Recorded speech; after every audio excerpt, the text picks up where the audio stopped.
Cooking vessels కావాలా? నా దగ్గర ఉంటే రండి. కుకింగ్ వెజల్స్ ఉన్నాక మనం వంట చేసుకునేటప్పుడు కారం, పసుపు, ధనియా పౌడర్, పసుపు ఇవన్నీ కావాలి కదండి. నాది శక్తి కిచెన్, నా దగ్గరికి వచ్చేసేయండి. పాత్రలు ఉన్నాయి, ఉప్పు కారాలు ఉన్నాయి, మరి వంట చేయడానికి నూనె కావాలి కదా. అలాంటి నెంబర్ 1 ఆయిల్ నా దగ్గర లభిస్తుంది. వంటంతా చేశాక మరి క్లీనింగ్ ఉంటుంది కదా, నా దగ్గర క్లీనింగ్ ప్రోడక్ట్స్ ఉంటాయండి. మరి మీరు ఏదైనా ఫంక్షన్కి పార్టీకి వెళ్ళాలనుకుంటున్నారా? నా దగ్గర ఆల్ టైప్ శారీస్ ఉన్నాయండి. Sri Sai fashions. Thank you.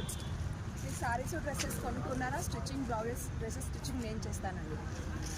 ఇవన్నీ రెడీగా ఉన్నాయా? మిమ్మల్ని రెడీ చేయడానికి నేను ఉన్నానండి. అన్నీ రెడీగా ఉన్నా, హెల్త్ కూడా ఇంపార్టెంట్ కదండి. అందుకే హెల్త్ ఇన్సూరెన్స్ నేనున్నాను, తీసుకోండి నాతో. ఎక్కడైనా ఫంక్షన్కి వెళ్తే సరిపోతుందా? ఫోన్ చేసి వచ్చేస్తే సరిపోతుందా? కాదు కదా. వాళ్ళకి ఒక మెమరీగా ఉండిపోవాలంటే ఒక గిఫ్ట్ ఇవ్వాలి అంటే అది లిప్పనట్టు అయి ఉండాలి. మీ ఇంట్లో మ్యారేజ్లో అవి చెయ్యాలా? అలా అయితే మా దగ్గర engagement ring plates, dry fruit plate decorations, art and craft సంబంధించినవి అన్నీ నా దగ్గర ఉంటాయి.